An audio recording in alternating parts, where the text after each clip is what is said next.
5, 4, 3, 2, 1, 0. All engine running. Liftoff. We have a liftoff. Space-based solar power. It's a hot and electrifying topic once again. Sorry for the pun. What is the state of the art? What are the commercial use cases? How do the economics look now?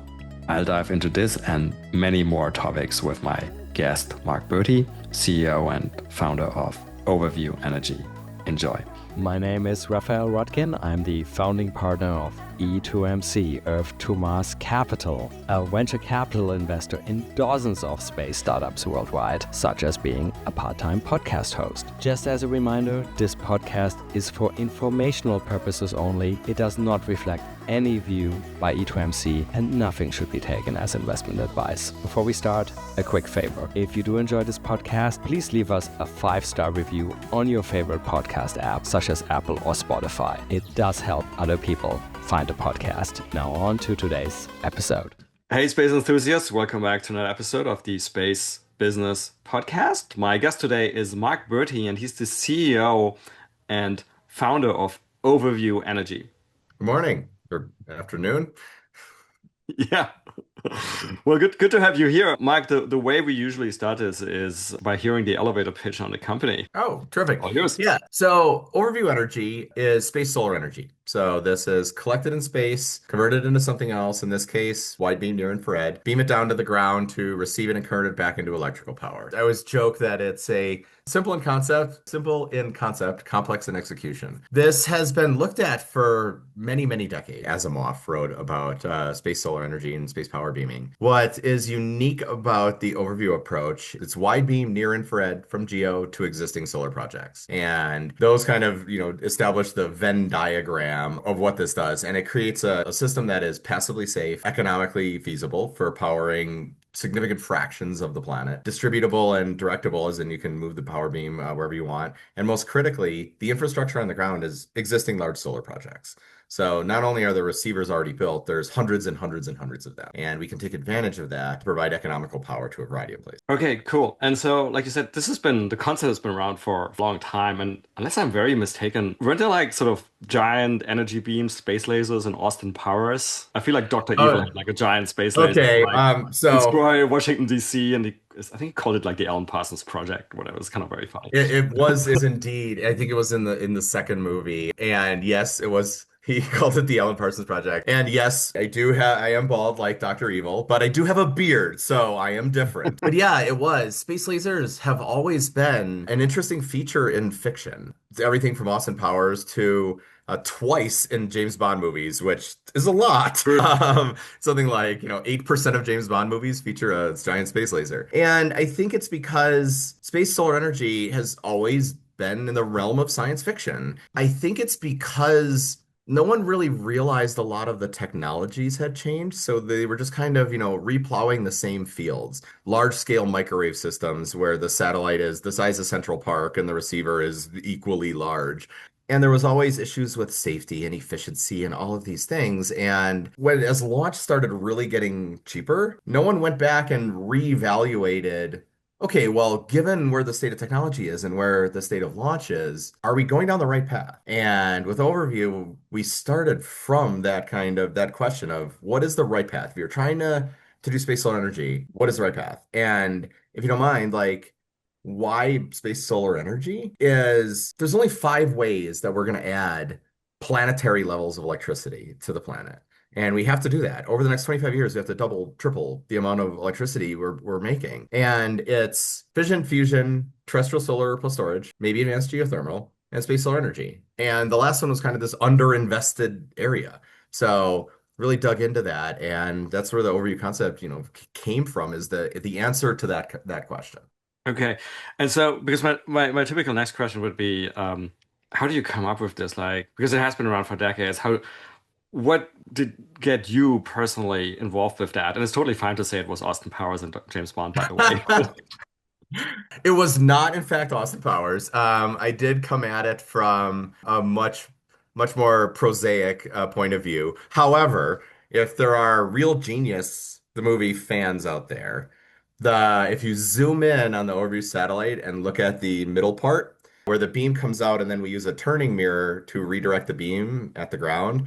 It looks very much like the mirror assembly in the very opening sequence of the movie. So it was funny. About a year after I started Overview, I was rewatching that movie and was like, oh, that's where that came from. But the larger question is my background is nuclear engineering and aerospace engineering, and I've always worked in spacecraft, electric propulsion, even small modular reactors, and a lot of laser and those kinds of systems. So I had a good background knowledge on all the different ways to do it. So when it came time to do an economic analysis and engineering analysis of, okay, what is given all these assumptions, safety, resilience, low cost, capital to market, all these different things, I had a good background knowledge to rack and stack these things, knowing the advances in technology that had happened. So it was unfortunately not just inspired from a movie, but it was kind of a prosaic approach to it. Gotcha. And so maybe we'll take a step back and sort of talk a little bit about the long history and sort of, and where the state of the art is today, including, of course, in the end, overview energy state of the art. Because if I remember correctly, there was a time, I think it's almost 20 years ago, when the US Air Force, I think it was the Air Force, spent quite a bit of time looking at this. And we actually had God, this podcast is now 4 years old. I can't believe it. Like, I think towards the beginning, we had a former Air Force gentleman, Coyote. That's his call sign, Coyote Smith, I think. And he was Okay. he was involved with that and spent a lot of time on that. So there's an episode on that, listeners, if you go back. Mhm. The other person, oh, by the way, the other person who you may know who was doing a lot of space-based solar power at the Air Force was, this is funny, it's going back to Dr. Evil, the evil Dr. Mankins, John Yeah. Mankins. So, see, the connection with Dr. Evil is all over this. You can't get rid of it. But anyway, so do you want to give us the quick overview, like where it was, like state of the art, why they looked at it 15 years ago, why they maybe abandoned it, what the state of the art is now, like where you guys come in? Yeah, sure. So space energy has been looked at pretty intensely, actually, since the 60s, 70s. So there were some always original ideas, like I said, Asimov. And then when they started looking at it in the 60s and 70s, I mean, the reason is somewhat obvious. Once you go to a high enough orbit, your eclipse fraction is effectively zero.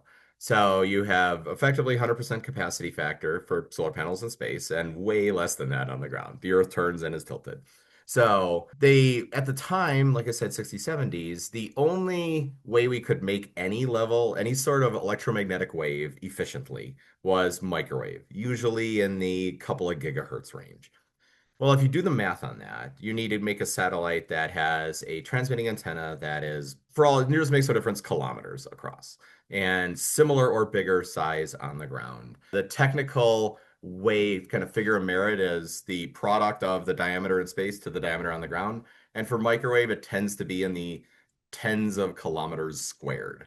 And so you end up having to do on-orbit assembly. And that was always one of the big problems with these kinds of systems is everyone needs a spider robot eventually to stick the thing together. And so you ended up with those kind of breaking into two camps. There was, how do we make the transmission and receiving better, better amplifiers, better pointing, better all of, antennas. And then how we make the in-space assembly better. Now, one of those is extremely useful for everything else in space, which is doing space things better and lighter Sure. and more efficient. So, like, if you look at the wonderful programs that like Caltech and John Makins's work, as you mentioned him, are how do you advance all of the state of the art of those? And then every once in a while, there would be, okay, well, lasers exist. Why don't we use those? Much shorter wavelength. That product can now be in the hundreds of meters squared. So, meter class apertures in space, tens of meters to hundreds of meters class receiving. But lasers were always horribly inefficient. Okay. And like, you'll see papers published in the late teens and early 20s. They're like, oh, this would be great, except lasers are like 30-40% efficient. What had changed a lot on that was that had gotten dramatically more efficient. But in-space assembly is still a problem we have yet to crack in terms of making that happen. So everyone started reevaluating, would always look at, okay, well, let's look at lasers, and including the Air Force study. So I was, okay, how do we use this? And they're like, okay, lasers, great. Small, very small receiver on the ground. It's tens of meters across, maybe hundreds of meters. That's great. We can power a base on a hilltop or something like that, except for the efficiency. Well, the efficiency changed dramatically. Okay, so in the early 2000s, DARPA, sorry for the digression on this, but DARPA had this program called SHEDS, super high efficiency diode sources. And their goal was 85% efficiency on a diode laser, which, making turning one form of energy into another, unless it's heat at 85% efficient, is extraordinarily Mm. difficult. So, but what's neat is they did it.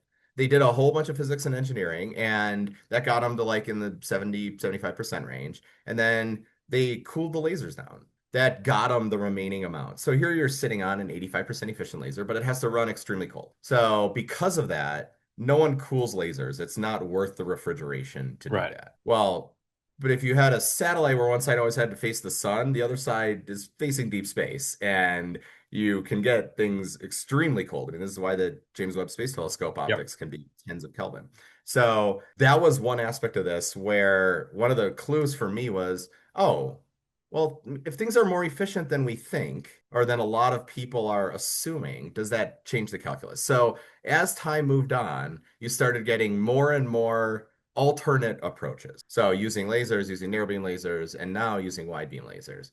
So with the whole reason for that transition being, how do you make the system work better as opposed to trying to optimize any one parameter of the system? It's a long answer to a short question, but I don't know if I hit it right. Yeah, this brings up a number of follow-up questions, to be honest. I mean, one I want to ask about state of the art also in terms of what people, because I mean, I understand sort of like the ground demonstrations, some of those that Mhm. you mentioned with laser efficiency are Ah, very yes. important, but also like, what have people actually already flown in space? Because I seem to dimly remember that, and this may be classified stuff, but I thought there was something on the X-37B space plane related to power beaming. Interesting. I'm not familiar with Okay. anything X-37 related. There have been some in space demonstrations. So Dr. Paul Jaffe at NRL and then at DARPA was responsible for a few of these. He's actually now works for Overview. But so there was one where they used a laser and went basically on a spacecraft to another port of the spacecraft, like in a tube, to show that laser power beaming was possible in space. There were also Caltech did a microwave demonstration where from a satellite they beamed microwave power down. Paul usually jokes that that's basically a radio. So, I mean, you're proving some elements of the technology, but not the overall system.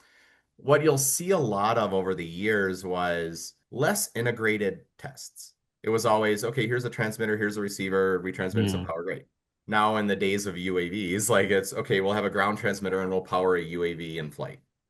Well, that's not the system. The system is a moving satellite Hmm. tracking a fixed point on Earth and delivering power to that. It's the inverse of what a lot of things have been tried. So again, you see a lot of over time these kind of academic approaches of, okay, we'll make this better. Someone will get a PhD thesis out of it. So I'll come back to your answer in 1 minute. I just want to close the loop on this because otherwise I'm going to get all like riled up that I didn't close the loop. So I just, according to Gemini, which of course Okay. sometimes can be wrong, the X-37B spaceplane conducted a power beaming experiment called the Photovoltaic Radio Frequency Antenna Module, or PRAM, during a Ah, yes, Pram. Okay. six, six Yeah. mission. Okay. So Pram was there's also been tests where for the large microwave systems, you end up with like this integrated kind of laminate antenna, for lack of a better term, where it's, you have solar cells, you have microwave amplifiers, and then you have a phased array antenna on the other side. And you make this like a slab. Okay. And if you look at like Mankins's stuff and a lot of the other microwave ones, they end up with this kind of structure. It might be, twisted in a helix for some of them, or, redirected with a mirror with others. But generally speaking, you end up with these kind of ultra lightweight kind of stack structures. So that's what was tested there. Again, with the idea being, okay, well, we're going to have to build these gigantic versions of this and they have to be in space assembled. So make these modular elements that then get stuck together. So yeah. Okay. Thank you. Thank you for the reminder on that. I was like, Did they do something for that? Okay, gotcha. Okay, now coming back to your previous answer. Okay. So at somewhere in the middle of the previous answer, you mentioned connecting to a moving satellite. So that obviously implies a non-geostationary satellite. And I just want to kind of make that explicit, sort of like why the architecture is a certain way. Is it that like from geo orbit is obviously very far away, like the beams get too dispersed, or Hmm. yeah, So, and first of all, I want to make a clarification. People always will conflate the two of geostationary and and geosynchronous. geosynchronous, yeah, Yeah. of And course. so geostationary is a subset of geosynchronous. So Yeah, geosynchronous, once, Earth at the rotation orbital period, the same as Earth's rotational period. yeah, Geostationary is that plus 0 degree inclination, yeah. perfectly circular, so you stay in one spot. So, for instance, Overview uses a geosynchronous but not geostationary orbit. We can get into that, but it's for legal and actually safety reasons why we do it. But generally speaking, you'll see space solar power or space solar energy projects that there's some in Leo where you distribute a constellation of satellites. Hmm. Leo gives you the somewhat of an advantage of you're closer, but a significant disadvantage. And usually when your customer is in nighttime, so are you. So you end up having to have batteries and what have you on the spacecraft. So you're not getting that capacity factor advantage of a higher orbit where in a higher orbit, the satellite's always in sunlight, that's majority of the time, and thus, and your customer is in darkness, so you get advantage there. But the beam ends up hitting the ground much larger. Now, that can be an advantage, actually. So there's a very fine line between power beaming and directed energy. Yes. So, like, if you think about it, it's all about power density. So if you're trying, so sunlight is 1,000 watts per square meter. Okay. So into a square kilometer, that's a gigawatt. So if you think a gigawatt per square kilometer, you're more, if it's light, it's the same as sunlight. If it's, invisible near IR, like in our case, it's absolutely, it's safe. Except for the fact that if it comes from a point source, that now focuses like in your eye to a point source. So you're point source limited. So as that beam gets smaller, you end up having further and further safety issues because the intensity from any one satellite increases in order to get your total power into that area constant. So all these like narrow beam systems, when you're getting the beam smaller and smaller, you're limited by safety in terms of total energy you can deliver into the beam. Yeah. How much does the So energy? whereas, Sorry. no, No, no, sorry. no, I was gonna ask you good. like on that the nerdy question. How much does the energy intensity drop off with distance? Is it like a square thing or a cubic thing, or For a given size aperture, it's square. Okay, is it square? so Okay. as an example, let's say you had a laser that could deliver in our case, so from geo, okay, so 35,800 kilometers.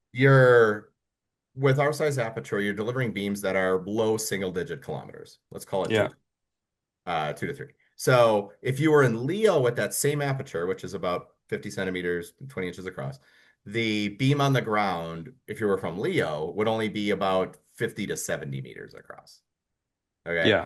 But if you think about how much energy, you could put a lot more energy into a beam a couple of kilometers across before you're reaching any intensity limits from a safety perspective. Okay. So it's that balance of how much power do I want to deliver Yeah. per unit. Yeah. Okay. So I have to ask another interesting sort of nerdy follow-up question, which is so. That's why, okay, you're geosynchronous, so you're almost 36,000 kilometers away. By the time you hit Earth, it's not dangerous to anyone, right? It's probably like better than like a supermarket laser or something. Um, Actually safer. Safer. Okay, Than- there you go. Okay, but how do you ensure or that, let's say there is a Russian or Chinese or theoretical adversary satellite also in geo like 1,000 kilometers away, so about 30 times less. So your power intensity to that satellite could be like 1,000 times stronger. How do you get these people comfortable that you are a nice energy player? So, that's actually one of the reasons for why we use a geosynchronous but not geostationary orbit. So, because it's elliptical, it means that any satellite in the GSO belt, which is where all the communication satellites are in geostationary, we are never closer than on the order of like 1,000 kilometers or several thousand kilometers to any satellite there. So there's a passive element to that. So if you look at it, let's say each satellite of ours delivers on the order of a megawatt or a few megawatts of light.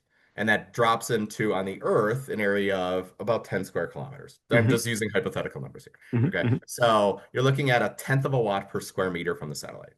Hmm. When you're 30 times closer, Hmm. okay, so 1,000 kilometers away, Hmm. it's 30 squared, so 900. Yeah. Well, that means you're only at 90 watts per square meter. You're Okay. you're a tenth of sunlight. Okay. So You're not at Dr. Evil death ray type levels. Got it. absolutely. In fact, one of the big things is so I worked in defense for 15 to 20 years. Uh, well, actually more than 20 years. And one of the things that we absolutely say just up front is this isn't a weapon. It can't be made into a weapon, no matter what you do to it. And and when we say that, that means it's not just non-damaging to things, it's safe for things. Mm. Like, so we really put focus on passive safety, where you can stand in the beam and stare at it with binoculars, like, and you could be there forever. And, or you're a bird or, an animal, like it doesn't matter. If you can maintain that level of passive safety, that fundamentally changes your interact with people. Not only just from a beam perspective, but just from a public discourse perspective. Yeah. Like, how do you ensure safety is something that we've taken very seriously from the very beginning, where without any hand waving on it, where there are established regulations on this. Hmm. Hmm. Okay, I mean, this is why you can have a LiDAR on a car, like Yeah. Waymo driving around with spinning LiDARs. So those are class one lasers. Hmm. So with class one, it means you don't have to inform a person that it's there because it's so intrinsically safe that there's no possibility of danger. And so our system, when the beam hits the ground, is class one. Okay. We do Okay. inform that it's there, but it is that level of safety. So you said like a, supermarket scanner, those can actually be class two or higher lasers. Like, you don't want to stick Okay. your eye in it with like magnifying glass or anything like that. So not, and what's really fun is like when you apply those regulations to sunlight, it's horribly bad. Like, the sun is actually very dangerous if you try to apply those kinds of regulations. So sometimes we'll say Yeah. safer than sunlight. Gotcha. Okay. Thanks. I think that cleared this one up. Very interesting. Okay. So let's see. Let's finish up a little bit on the tech stack. So we talked a lot about lasers, which is just it's cool. We need to talk about lasers. Yeah. So the other thing I want to ask you was you obviously use the solar cells, right? I'm not a solar cell expert, but I remember like people whining that still today they're like not that efficient. Do you want to give us kind of quick what's the state of the art there? Are you guys using sort of like the same type of solar cells that are on regular satellites, or is it some sort of like higher performing solar cells? So it's always fun. I love these kinds of questions because they're very simple but pull on a very complex, concept. Okay, so I like to say, engineering is all about economics, unfortunately, or fortunately, depending upon your point of view. Where, if you had an unlimited budget and unlimited time, engineering might actually be easy. The solutions are easier. You don't have to find, a potential elegant solution. The joke is usually like anyone can build a bridge. It takes an engineer to build one that barely works. So it's that. One trend that's actually happened in space is using lower cost solar cells. Mm-hmm. So for decades and decades, I guess you can call it the pre-SpaceX era, launch was so expensive that you had to eke out every last bit of performance out of a solar cell. And that is not just efficiency at the beginning of its life, but what is its efficiency after it's been beat up by the radiation environment in space? And so you ended up with these extremely efficient 30 plus percent efficient, multi-junction solar cells that were radiation hardened. So, but they were Very expensive. hundreds of dollars a watt. Yeah. Okay. But a panel of solar cells basically weighs the same, whether it's really efficient solar cells or really inefficient solar cells. Mm. So as launch cost came down, the cost kind of per square meter of panel dropped. And once it reached the point where the cell cost, so like if you think about it, it's basically cell cost plus the cost to launch the cell divided Hmm. by the Hmm. total amount of energy it's going to produce in its lifetime. Yeah. So even Mhm. if it gets worse over time. Yeah. Yeah. Yeah. So you have this kind of net present value kind of effect. Sure. So as soon as launch got SpaceX levels, it's now, in most cases, better to use just straight up normal silicon solar cells. They're less efficient, but they're extremely cheap. Okay. Okay. Now, there are a lot of great companies that are trying to break that as well. There's, Celestial and Swift and Extraterrestrial Power and Arena. There's a ton of them out there that are trying to make much more efficient, much more rad hard, and very cheap. Yeah. So, but the trend has been to lower cost. Yeah. So for instance, we baseline effectively a terrestrial silicon solar cell. Yeah. Now What? we have agreements with a lot of these companies to use much better solar cells if when they become cost effective and Yeah. available. Yeah, but that brings up you kind of went through that what you call the NPV question there. So lifetime is one variable there. So what lifetime are you projecting for your satellites? So again, a simple question, complex answer. Oh no, this is wonderful. Because digging into these threads is is how you can identify a good core concept. If the more you Yeah. pull on these threads, you find good things. Like I always say, like if the more you learn, the better it gets. And this is in life or Yeah. concepts or anything. That's great. What you don't want to do is the more you look, the worse it gets. So, Yeah. so this is a really good answer. I want to split the question a little bit. Sure. So there's lifetime and then there's degradation, and the two are different. Yeah, yeah, of course. So, yeah, okay. I don't want this is not a technical podcast, right? There's something like optimizing the area under the curve or whatever. But like, Yeah, there is. right. Okay, so there's that kind of present value Yeah. aspect. So that's on the degradation side. Yeah. Then on lifetime, it's how long until you lose the thing completely. So you can think of that as like Yeah. for a satellite, like when does it just stop working completely? Sure, which is Right. not that that's kind of like when we talk in longevity, like lifespan versus health span, right? I mean, it's like, oh, Yes. maybe you can live from 90 to 120, but like you're bedridden, like no, not Yeah, ideal, right? Like your there's satellite is a the equivalent of bedridden, like you also don't want that. exactly. Dennis Leary always made a So joke like, that like, it takes yeah, years off your life, but it's the years at the end. Yeah. So what we do is we design the satellite to be extremely redundant. Okay. So if you think you have these two large, so like you can see in my background, you have these two large solar wings. So those are made up of individual solar panels that are actually independent. So we were granted a patent on this where we direct drive the lasers from the solar cells. And so you have a strip of solar cells powering a laser. And then you have repeated units of that. So if like one takes a micrometeorite hit, okay, you lost 0.1% of the system. It degrades. Then all those lasers are brought via fiber optic into the middle where you have this assembly that directs the beam down to the ground. Well, that has to rotate once per day to track the Earth as it goes around in its orbit. So if that stops rotating, you've lost the satellite. right. So lifetime for the satellite, we effectively define as that portion of the system because if that stops rotating, you lose the whole satellite. Now, so we make that extremely redundant. We design for very long lifetime on that. Typically, we look for a mean lifetime on the order of about 15 years is about what we're targeting for that system based on redundancy and everything like that.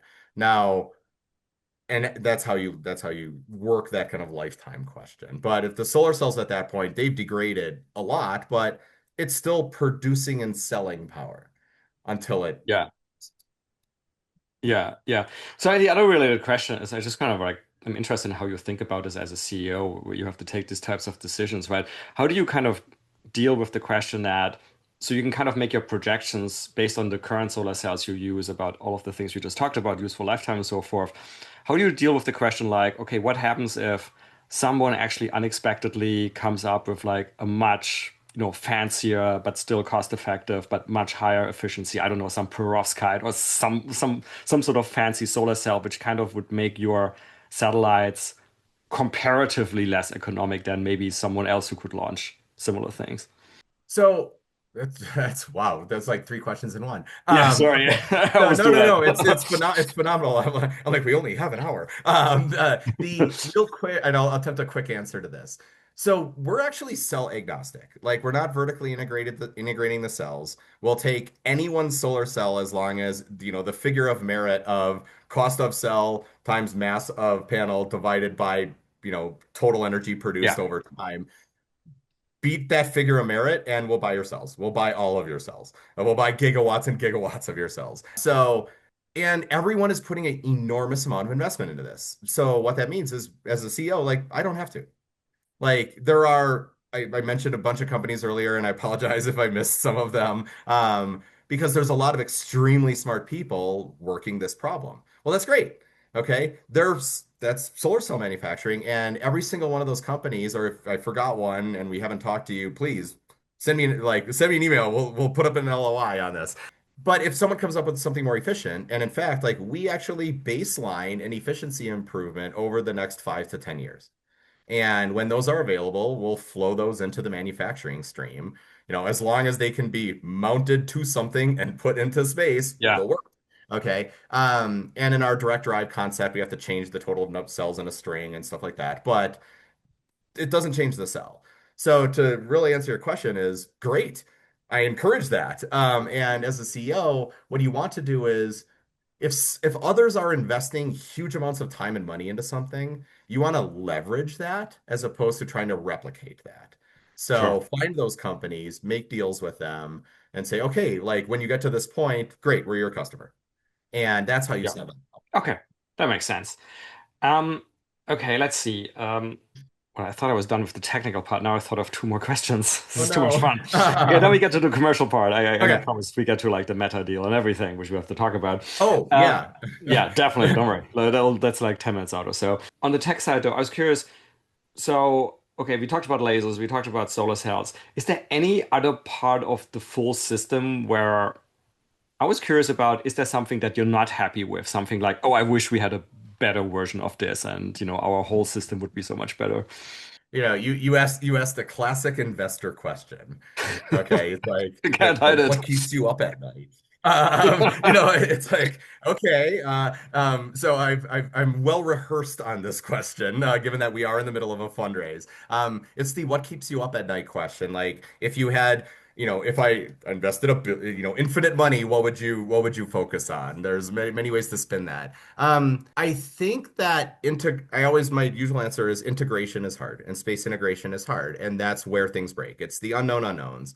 As a CEO, if there's a known unknown, you put money towards it. So very early on, we realized that optical coatings and large scale deployables were the silver bullets. Like if you laser optical coatings are like can be thousands of dollars for a mirror this big. And we Oh, need to coat hundreds of square meters.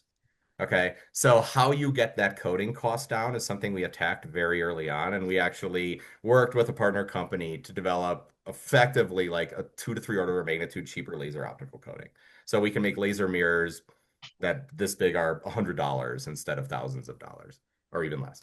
So, and the other was large scale deployables. Like that satellite you see in the background, that's 200 meters tip to tip, but it has to fold up into a Falcon 9. So right. we had to develop working with our group, like develop a unbelievably lightweight truss structure that can fold up and deploy. But most importantly, it's extremely stiff for its weight. Um, and so we were able to file a good amount of IP on that. And so those were like the two things that they used to keep me up at night, and now they don't. Okay. Now, putting it all together, so transporting large amounts of light through fiber optic, like high power fiber optics, is difficult. Handling it, manufacturing it. So I would say the thing that kind of keeps me up at night right now is actually the production and manufacturing. Is how we change this from like we've tested an end-to-end system from an airplane. So how do we change that from prototype to you're making thousands? And that's the hard part. Now we have an Mm, existence proof. SpaceX makes thousands of satellites. sure. So that transition from I always joke like Ferraris to F-150s like Yeah. is happening. Okay, so that's the part now that I think is the hard part is how you translate something from state of the art to boring in mass Yeah. manufacturing. So that's usually what I say. Yeah. I mean, that's very much what Elon always says, right? I think Elon literally has said several times prototypes are relatively easy and manufacturing is like hell, basically. Like I said, that makes a lot of sense. Okay, sorry, and then sort of like a nuance on that same question, stuff keeping you up at night. So, but in terms of the supply chain, is there any pressures anywhere, or kind of like if this kind of really blows up in a positive sense, like there are enough famous last words, there are enough solar cells, there's enough of other stuff you need, or Well, I mean, our receivers are large solar projects, yeah, and a great figure of merit is capacity factor adjusted energy production. So like if, for instance, let's say our efficiency from power, electrical power in space to electrical power on the ground is 25%. It's more than that, but let's just say 25%. yeah, Well, a typical solar project on the ground is a 25% capacity factor. Our solar okay, cells in space are 100% capacity factor, yeah, effectively. So what that means is the total area of solar cells is effectively the same. So if we're already producing solar cells to make hundreds and hundreds of gigawatts on the right, ground, that right, means we already are producing enough solar cells to make hundreds and hundreds of gigawatts in space. right, So again, leveraging what other people are doing. The big kind of supply chain thing that I do worry about is, I mean, we're an American company. We're launching on American rockets, yeah, and our Metas, and as an example, our first primary big customer, American company. So there is this kind of domestic versus overseas supply chain aspect that, the closer you can get your suppliers at the right cost to where you're integrating and assembling, that's an advantage. yeah, So you'll see a lot of companies, especially in the space sector and areas that support the space sector, attempting to onshore the yeah, supply chain. Like COVID disrupted things. We're like, oh, we can't get these things just in time anymore.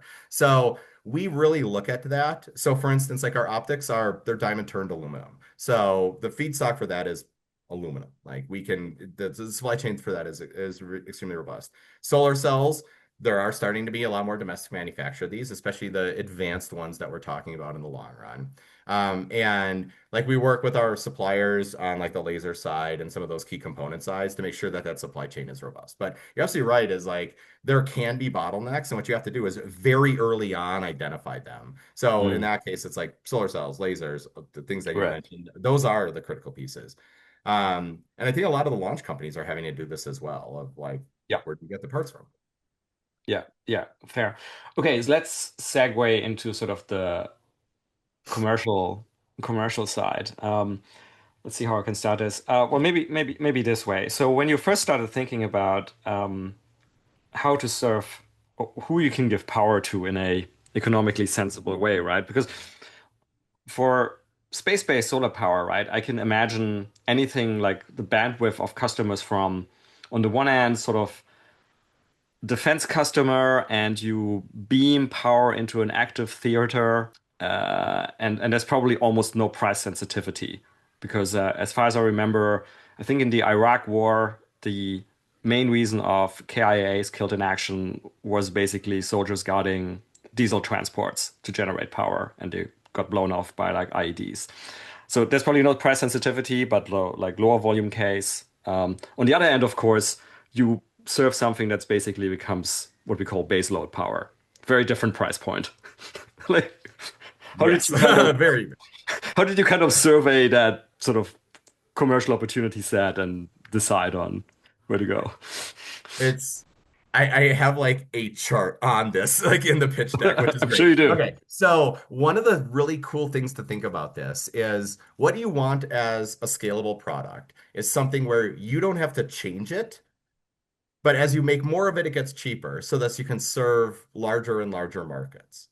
Okay, so electricity is a really unique one in that fashion, in that, and I apologize for the technical piece on this, but like every factor of two that the electricity gets cheaper, you can sell an order of magnitude more. Oh Okay. wow, it's that elastic? Yes. Wow. Okay. Okay. So I'll give you an example. So the U.S. islands, so Guam, American Samoa, U.S. Virgin Islands, Puerto Rico, Hawaii. Okay. Now they pay or have paid in the past something like $300 to $400 a megawatt hour. okay, which is 30 to 40 cents a kilowatt hour wholesale. Now, in war zones and stuff like that, you're looking at $1,000+ a megawatt hour or more. So Yeah. let's start at the war zone. Okay. So Yeah. you might be able to sell 100 megawatts of electricity to war zone things. Like, a forward operating device might need a couple of megawatts, and there's tens of those. Okay. So 100 megawatts at $1,000 a megawatt hour. I'm going to make the math easy. Yeah. Okay. Yeah. As soon as you go down into the $300 to $400 a megawatt hour, you can sell a gigawatt. So, like just those islands, it's about a gigawatt. And there's Okay. also equivalents, like we call them energy islands, like some areas in Alaska and Greenland and various places like that. They tend to be islands because you have to ship fuel there. So $400 a megawatt hour, you get a gigawatt. Okay. At $200 a megawatt hour, you're looking at peak prices in expensive places. So like the UK and a lot of like that. You can, at any given point on Earth, you can sell 10 gigawatts into $200 a megawatt hour. So now we're from 1 gigawatt to 10 gigawatts. At $100 a megawatt hour, which is 10 cents a kilowatt hour, that's now peak prices anywhere on Earth. And you can sell 100 gigawatts. And then when you're at $50 a megawatt hour, that's wholesale prices of Earth. Yeah. So it's a terawatt. Yeah. Yeah. So I'm like, okay, well, this is fascinating. I wish we had like 3 hours. But anyway, so is there on that elasticity? I had no idea it was like that. Is there any sort of major, easy to understand drivers? Is it like, I'm thinking sort of like, is this because at some point in time you get like tons more aluminum producers or Bitcoin miners or something? Or I No, don't know. it's just this is what I mean, electricity is a market. Yeah. So this is what, if it's too expensive in a place, people will move Bitcoin mining, et cetera. I mean, Iceland exports electricity via aluminum, okay, by using Yeah. their geothermal energy to smelt aluminum. Sure. Okay. So what you're seeing on that is energy is a cost. And as humanity has developed, it's been the kind of core cost. I mean, interestingly enough, Bitcoin is effectively a unit of currency based on a joule. Like the hardware is free, effectively. It's the Yeah. energy cost of running it. Yeah. Yeah. So, what you're seeing, the reason for that hyperelasticity associated with it is that's look at the industry supported. At one point, you have very niche, very like remote mines. Okay. It's diesel. It's $400 a megawatt hour trucking in diesel. Okay. Now that's because that's where the mine is. And they've done the math of, okay, it's cheaper to do diesel than put in a power line. Well, now those mines are like, oh, well, let's put in solar. That's better than both, but it doesn't work at night. So, I mean, we have customers that are large mining kind of things because that's a very, expensive electricity. And then the rest of it is just you can work out just how that market works for what industries are supported. So much more complex thing, but like that's the reason for that hyperelasticity. So what we do is you make a satellite where the expensive first one has a customer, and we know that customer. We're already talking to them. We're going to sell to them at $1,000 megawatt hour. Then the next 10 megawatts or next 10 satellites, we've identified that customer. It's like Guam. Okay. Then the next 100 satellites, where it's, a few $200 megawatt hour, well, that will redirect to, where Meta has a super expensive electricity price in a location. Okay. And then as the satellites and launch gets cheaper and cheaper, now we have even more and we'll start identifying those. But it's the same satellite. We just Yeah. are making more of it. It's working your way down Yeah. the curve and getting cheaper. So where do you think space-based power kilowatt hour costs or megawatt hour costs can go? I mean, I usually don't answer this question. So, You give like a range or like no, it's actually yeah. fine. Because it was a core goal. So Yeah. wholesale energy prices in the United States, average across area and time, are around $60 a megawatt hour, about Okay. 6 cents a kilowatt hour. If you don't have a concept that can do that, given long-term assumptions and mass manufacturing and a reasonable long-term launch cost, why are you doing it? So Overview was built from the beginning to potentially supply significant like 10s 20 30 40% of global electricity, and the system is designed to support that. So those are prices that we have to be able to get to in the long run. Now that's dependent on low launch cost, but not that low. I personally believe that if launch cost gets into the low hundreds of dollars a kilogram, not so 100, $200 a kilogram, like which is totally reasonable once you have a reusable second stage and you fly it a lot for all the different companies that are making reusable second stages and flying them a lot, and will fly them a lot. you can now compete with those kinds of prices. So the 60 to $100 a megawatt hour range, that's the sweet spot. And I am very confident that if launch costs get into the low hundreds of dollars a kilogram, we can hit those. And Okay. that's the important piece. Okay. Wow.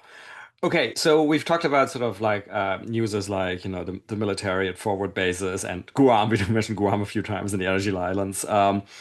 We got to talk about that recent deal you announced with Meta because there's the whole like obviously data centers are a major consumer of power, and depending whose projections you believe, that's going to completely blow out of proportion like going forward. So you want to talk a little bit about data center customers and your Meta deal? Yeah, so what I really like about the Meta deal is, and it took over a year. We were working on that for more than a year with Meta, is I believe they're taking a very important point of view, which is we have all these data centers. The issue is energy. How do we obtain more and better energy? They have a nuclear portfolio, they have storage portfolio. Now they've said, okay, space is now an option for this. And we're going to reserve capacity for that because that is like, kind of this ultimate scalability thing. So that's what we believe kind of why they really like this on that and why we developed a contract and the deal with them. Now, where it's all going, like you're right, data centers are and compute is a rapidly growing sector. Now, we don't know where and how big, and like you said, there's a range. Depending on who you believe, it could be 50% of global electricity in 2040. It could be 10%.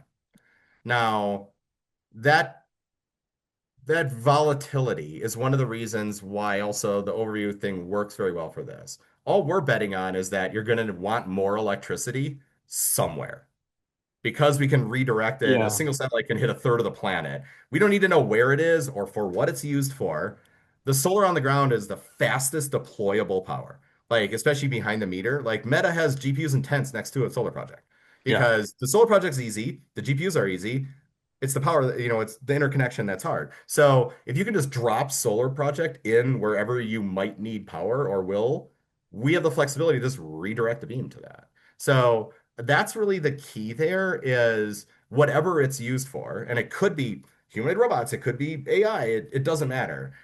Once you build the infrastructure layer of this, easily redirectable, low cost space solar energy, now all of those things are in the realm of customer possibility. And I think that what Meta's looking at is that kind of future of, well, regardless of what happens, this works. So it's an ideal thing to do. Yeah. And so, I'm assuming like most of the stuff around the Meta deal is obviously confidential. So maybe just to the extent you can talk about it. Is this because I just remembered the deal Microsoft did on the nuclear side with 3 Mile Island, right? And I think that was literally like a forward purchasing arrangement or something like that. And so that's one question is that possible to do these kind of forward, fixing the price up front for purchasing? And the other interesting thing, if I remember this correctly, I don't think there was an official number that was disclosed, but there was certainly some investment banks who thought that deal it was over $100 or even $120. So kind of per megawatt hour, right? So kind of twice what you just quoted as the average price in the US, which is Well, also yeah. interesting. Well, so I mean, one of the reasons that's unique about the electricity is there's no like flavor really, So it's not like you're selling, mint flavored electricity and there can be some flavor preference.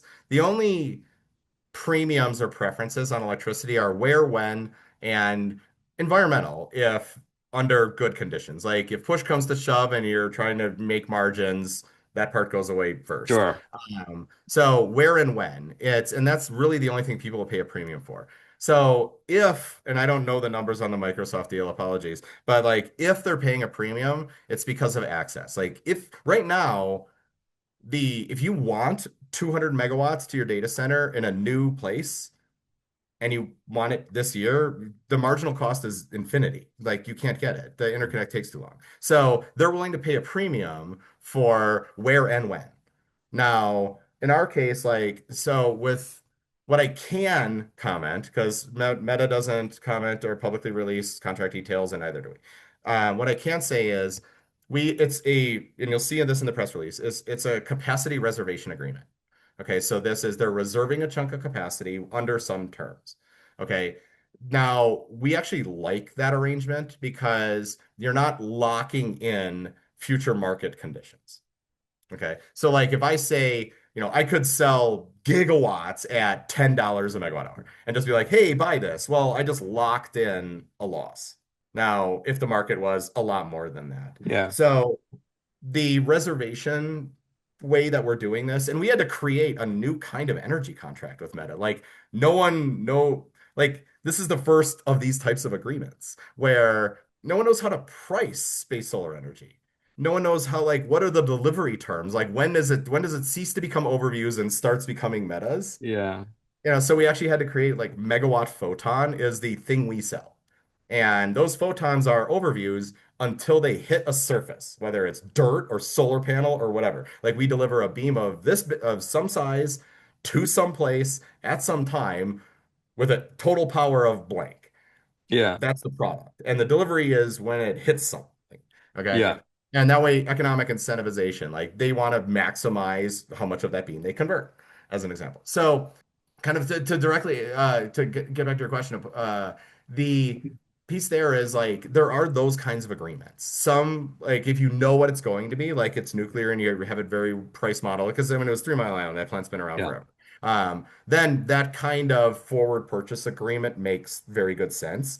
If it is a new thing and you're you can use it anywhere, like then this kind of reservation makes a lot more sense. Because Meta has tens, dozens of affiliated solar projects and IPPs that they, we've used this term with them, which is like we're a Swiss Army knife to solve energy problems like high carbon intensity, put the beam there, high cost, put the beam there. And they're like, we'll tell you where to put it.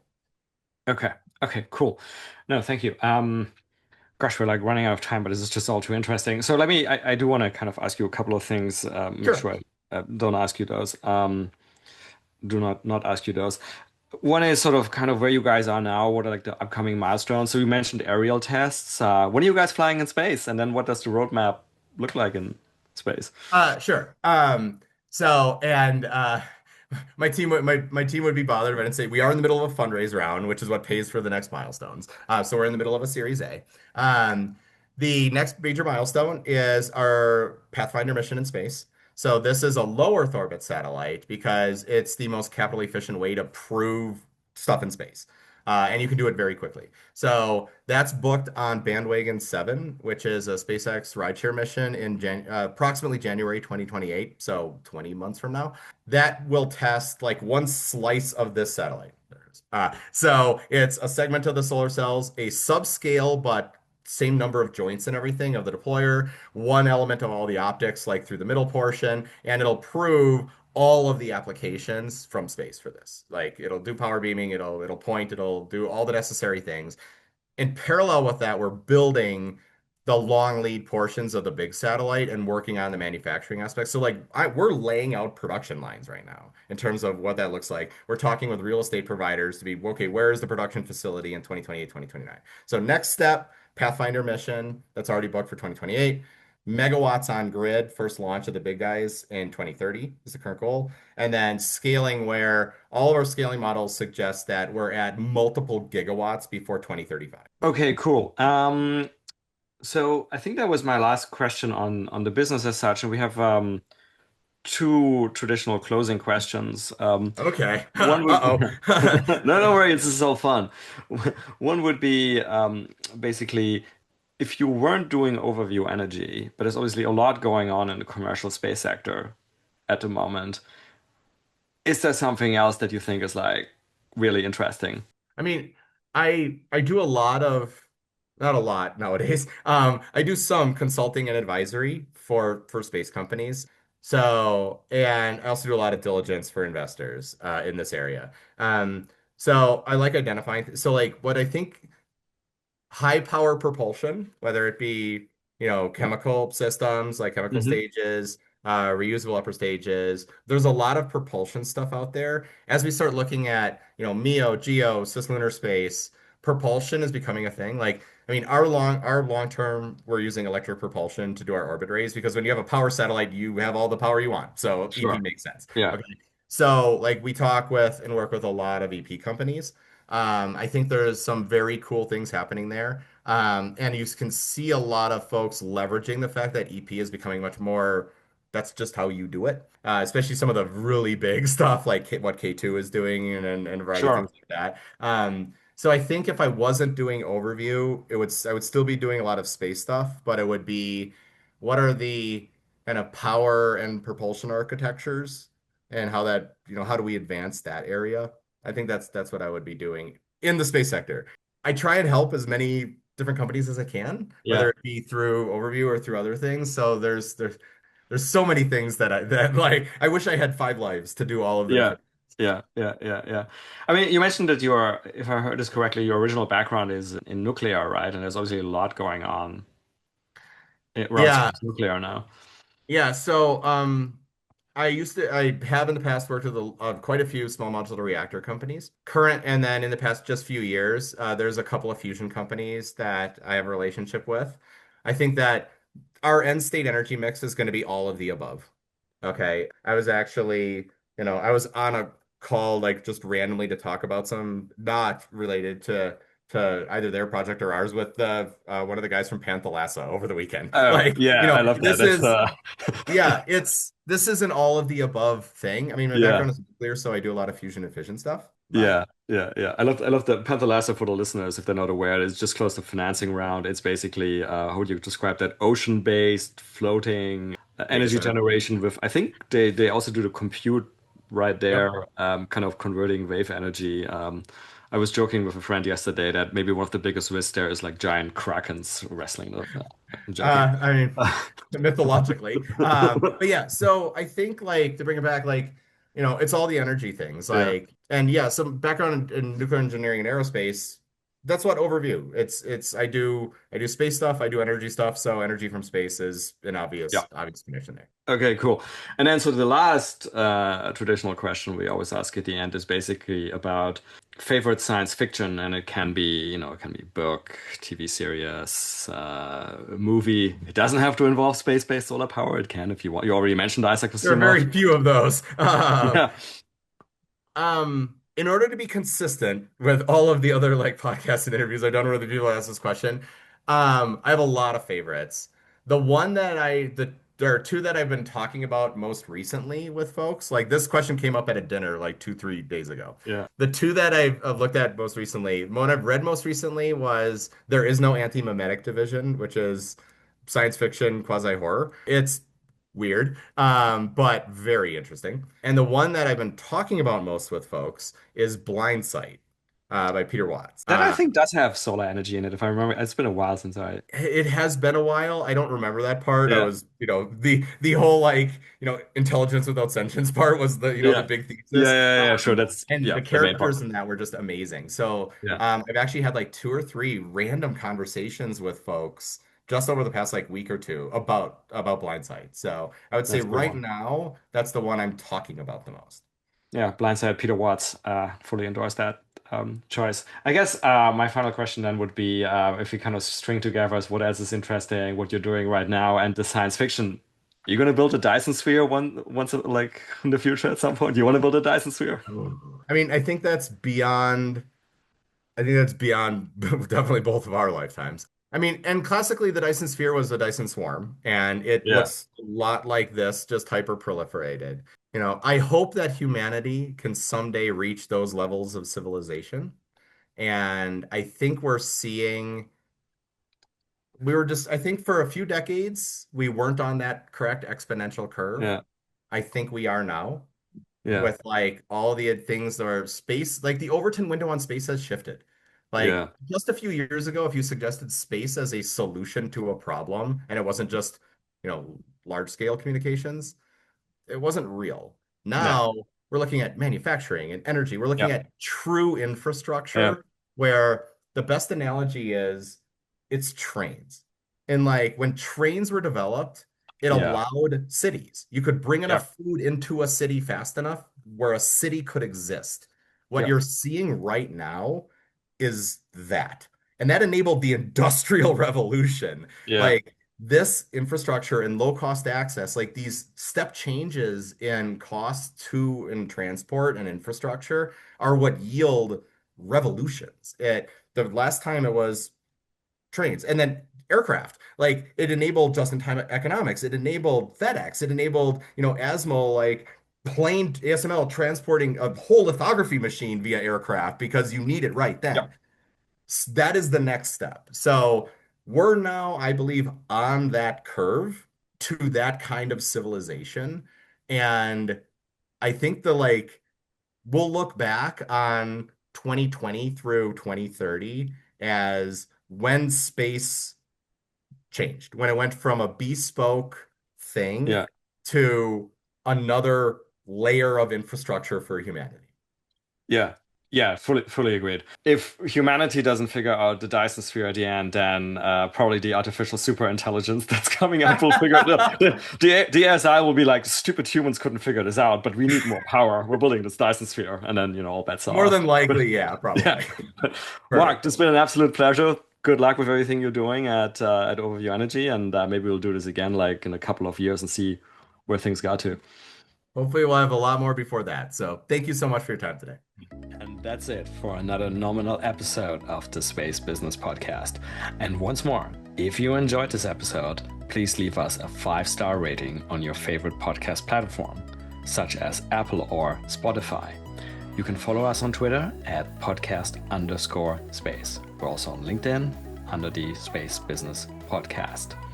Lastly, if you have any feedback, including ideas for guests, and that may even include yourself if you have an exciting space story to tell, or interested in becoming a sponsor, or really for any other suggestions, you can drop us an email at spacebusinesspodcast@gmail.com. Thanks so much for listening, and see you for the next episode.